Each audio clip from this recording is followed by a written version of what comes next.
انت ليه دايما بتجلد ذاتك وشايف انك السبب في كل حاجة وحشة بتحصل؟ ليه شايل ذنب العالم فوق كتافك وبدل ما تطبطب على نفسك في وقت وجعك بتمسك الكرباج وتجلد روحك على حاجات ملوش يد فيها أصلا؟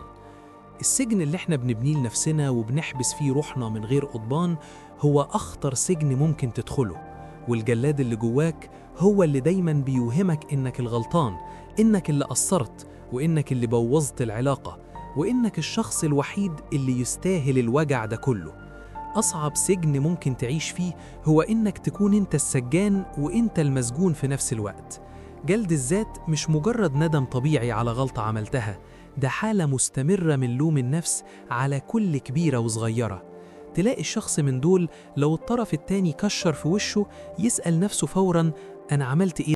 لو العلاقة فشلت يقول بمرارة أنا اللي ما كنتش كفاية. لو حد اتغير عليه يفكر أكيد شاف فيا عيب خلاه يهرب. الحالة دي بتخليك عايش في دونية مستمرة، كأنك أقل من البشر، وكأن وجودك في حد ذاته غلطة محتاجة اعتذار طول الوقت من كل الناس اللي حواليك، وكأنك مديون ليهم بوجودك. ليه بنعمل في نفسنا كده؟ الحقيقة إن جلد الذات غالباً بيكون هروب لا واعي من مواجهة حقيقة إن الطرف التاني ممكن يكون هو اللي مؤذي أو مش مناسب ليك. مخك في يلومك أنت لأن لوم النفس بيديك وهم السيطرة. يعني لو أنا السبب في المشكلة يبقى لو غيرت نفسي أو ضغطت عليها أكتر هعرف أصلح العلاقة وارجع الأمان. لكن لو اعترفت إن الطرف التاني هو اللي مش كويس ده معناه إني لازم أمشي، والفراق بيخوفنا أكتر من الوجع. فبنختار نجلد نفسنا ونعيش في لوم الذات لأنه أرحم بالنسبة لمخنا من مواجهة الوحدة أو تصديق إننا اتظلمنا بجد وبقينا لوحدنا في مهب الريح. كل مرة بتلوم فيها نفسك على حاجة مش ذنبك انت بتهد طوبة أساسية من جدار ثقتك بنفسك. مع الوقت بتبقى هش جدا من جوه، وأي كلمة عابرة من أي حد بتهزك وتخليك تنهار وتشك في كيانك. القيمة الذاتية بتبدأ تتلاشى لحد ما تحس إنك فعلا ما تستاهلش الحب ولا تستاهل حد يعاملك كويس، وبتقبل بأي فتات عاطفة بيترميلك. انت بتتحول لمغناطيس للشخصيات السامة لأنهم بيدوروا على اللي قلبه مكسور ومستعد يشيل شيلة غلطاتهم بابتسامة باهتة وذل وانكسار غير مبرر. تعال نحلل الشخصية دي بوضوح. الجلاد دايما عنده معايير مثالية خرافية مستحيل لأي بشر على وجه الأرض يحققها. هو عايز يكون الشريك المثالي، الصديق اللي ما بيغلطش أبدا، والابن البار بنسبة 100%. ولما الطبيعة البشرية بتغلبه ويغلط غلطة بسيطة بينسى كل مميزاته وتاريخه الأبيض ويمسك في الغلطة دي ويحولها لعنوان وحيد لشخصيته قدام نفسه. هو شخص بيعشق التحمل الزائد، فاكر إن الشطارة إنه يشيل الليلة والهم لوحده. الحقيقة إن دي مش شطارة، دي بتدمر جهازك العصبي وتخليك دايما في حالة تأهب وقلق، كأنك مستني قاضي يحكم بالإعدام في أي لحظة تمر. في العلاقات بالذات جلد الذات بيبقى سم قاتل بيقضي على أي فرصة للاتزان النفسي. الطرف التاني لو نرجسي أو متلاعب بيلاقي فيك فريسة سهلة ومثالية جدا، هو مش محتاج يتعب عشان يخليك تحس بالذنب، انت بتقوم بالمهمة دي بداله وزيادة بكتير. لو قصر في حقك واشتكيت بيعرف ازاي يقلب عليك الطاولة في ثانية وتخليك تتأسف انك سألت أصلا أو عبرت عن وجعك. بتعيش في دوامة الاعتذار المستمر، بتعتذر على مشاعرك، بتعتذر على احتياجاتك الإنسانية، وبتعتذر حتى لو هو اللي غلط في حقك بوضوح. انت هنا بتلغي وجودك تماما وبتبقى مجرد صدى باهت ومشوه لصوت وطلبات الطرف التاني. إيه اللي بيوصلنا لكل الوجع ده؟ غالباً بتكون تربية قاسية أو فيها حب مشروط بشكل مبالغ فيه من الصغر.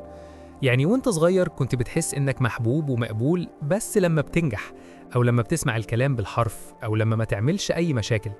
فكبرت وانت شايل فكرة إن الحب جايزة لازم تتعب وتضغط عشان تاخدها، ولو الحب ده نقص أو ضاع يبقى العيب والتقصير فيك انت لوحدك.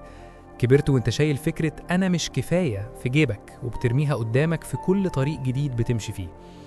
انت محتاج تفهم انك كنت ضحية لظروف قاسية خلتك تشوف نفسك بعيون ضلمة مش عيونك الحقيقية. شفاء جلد الذات بيبدأ من الوعي اللحظي ومراقبة الأفكار اللي بتدور في عقلك. أول ما تلاقي صوت جواك بيصرخ ويقولك أنا السبب، أنا اللي بوظت الدنيا، وقف الصوت ده فوراً وبكل قوة. اسأل نفسك بصدق، لو صاحبي العزيز عليا في نفس الموقف ده، هل كنت هقوله الكلام القاسي والجارح ده؟ أكيد لأ، كنت هتطبطب عليه وتلتمس له بألف عذر.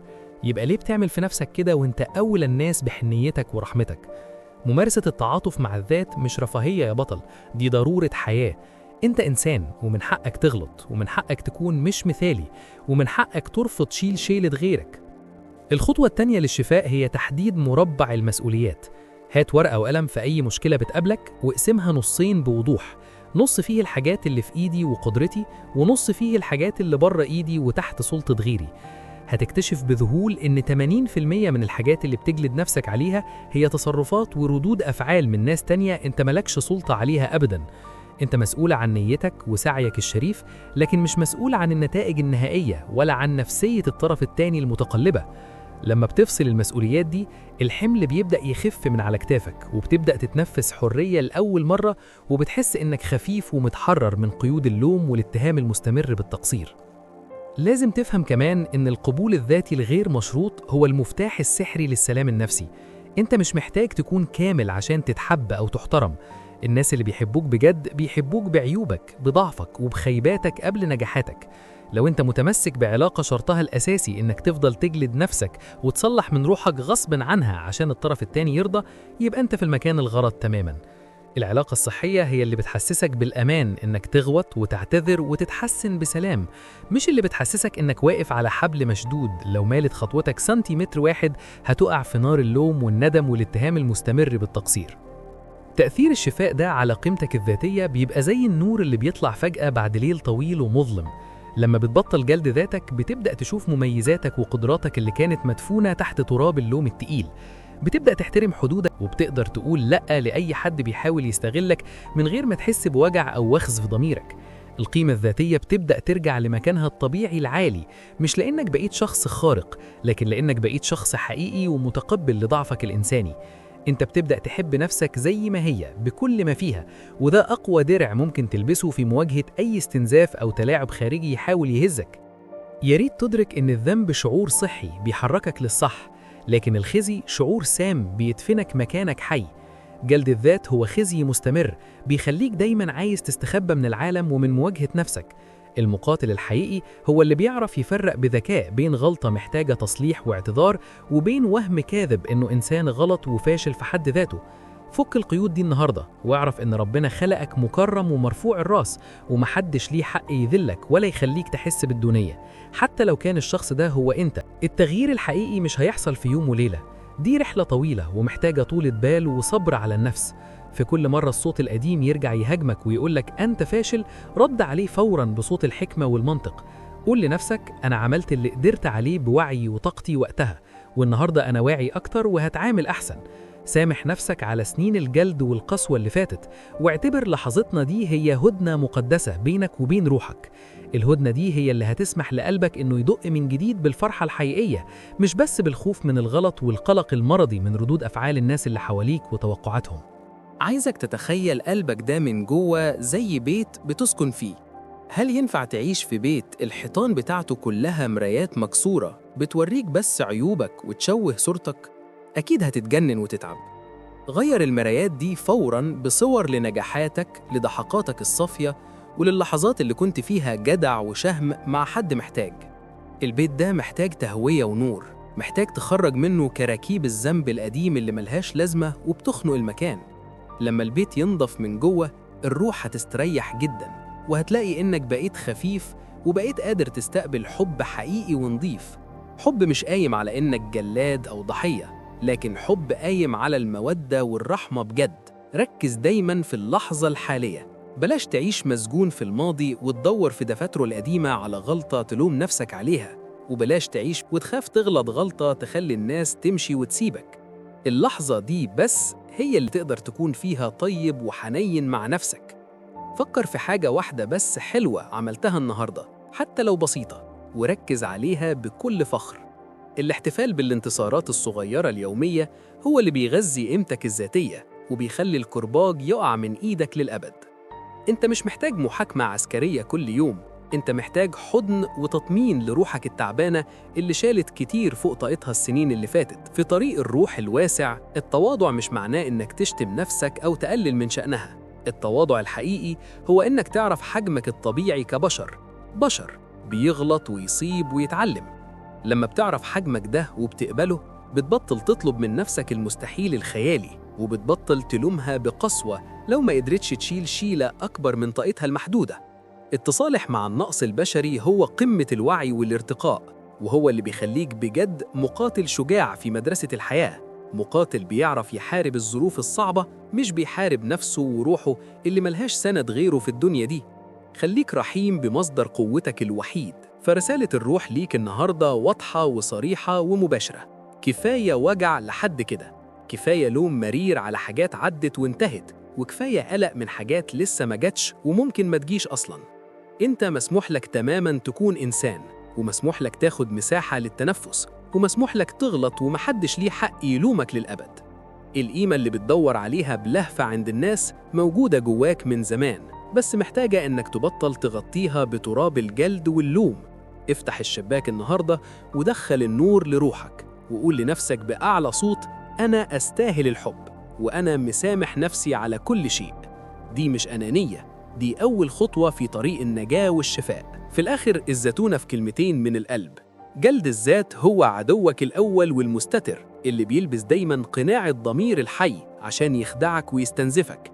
هو السوس اللي بياكل في قيمتك النفسية لحد ما يخليك هش وجثة فريسة سهلة لأي متلاعب أو نرجسي.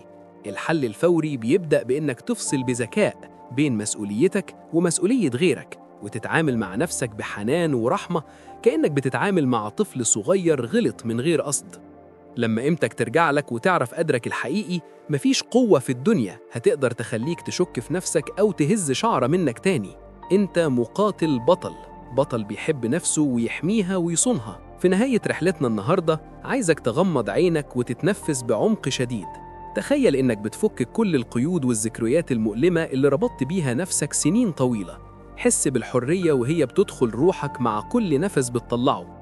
انت النهاردة بدأت صفحة جديدة بيضة، صفحة ما فيهاش جلاد ظالم ولا ضحية مكسورة، فيها بس إنسان واعي بيسعى للسلام والاتزان. ما تسمحش للماضي إنه يرجع يكتفك تاني أو يهمس في ودنك بكلمات الإحباط. انت أقوى بكتير من صوت اللوم اللي جواك، وانت تستاهل بجد إنك تعيش بقلب راضي. الطريق قدامك منور ومفتوح للي عايز يمشي في النور. لو الحلقة دي لمست وجع حقيقي جواك أو نورت لك طريق كنت فاكره ضلمة، ما تخليهاش تقف عندك. اعمل لايك واشترك في القناة عشان نكبر عيلة رسائل الروح ونوصل الدعم لكل قلب محتاج يطمن ويرتاح. وسيب كومنت قول لنا فيه بصدق ايه أكتر حاجة بتلوم نفسك عليها ومقرر تسامحها وتتصالح معاها النهاردة. مشاركتك الشجاعة ممكن تكون هي النور اللي يفتح طريق الشفاء لغيرك اللي لسه خايف ياخد الخطوة. سلام عليكم.